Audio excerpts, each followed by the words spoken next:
Hello guys good afternoon.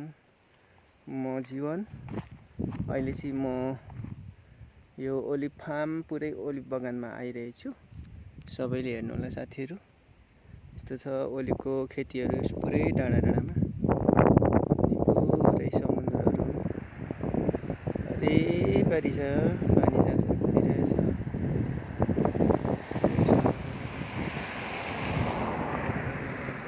सबै साथीहरू समुद्र हो, यो पारी समुद्रहरू। अनि यो जैतुनको खेतहरू हो। यस्तो छ गाईसहरू, यस्तो छ। अनि यता चाहिँ माथि घरहरू छ, यता पुरै ओलिभको बगानहरू हो। यो चाहिँ हाइवे हो। हामी चाहिँ यहाँ पुरै घुम्नलाई आइरहेछौँ साथीहरू। आज यस्तै छ।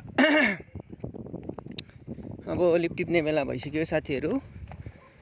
डाँडादेखि यस्तो छ युरोपको घरहरू, यस्तै छ।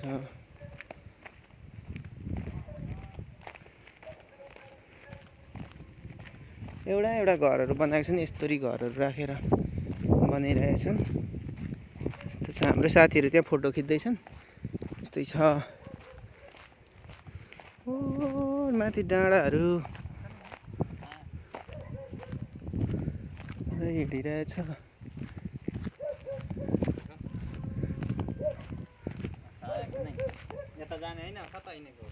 यहाँदेखि पारिपट्टि जाउँ ल। ऊ पारि डाँडामा न, त्यहाँदेखि यस्तो छिरौँ। पानी जहाजहरू पारी पारी पारी दौडिरहेछ। अर्को क्रुज पारि पुगेछ कान्छा। जाउँ। ओ माई गड जिजस।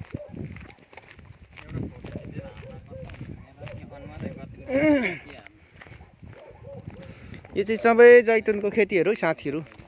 अब यो जैतुनको कामहरू सुरु हुन लागिरहेछ। अब 1 महिनापछि यो जैतुनको काम चाहिँ पुरा सुरु हुन्छ। यस्तै छ। जङ्गलतिर यस्तो पिचहरू बनाएको छ ग्राभल गरेर। त्योहरू डाँडा छ, यो माथि माथि घरहरू छ, पुरै डाँडा छ। यस्तै छ।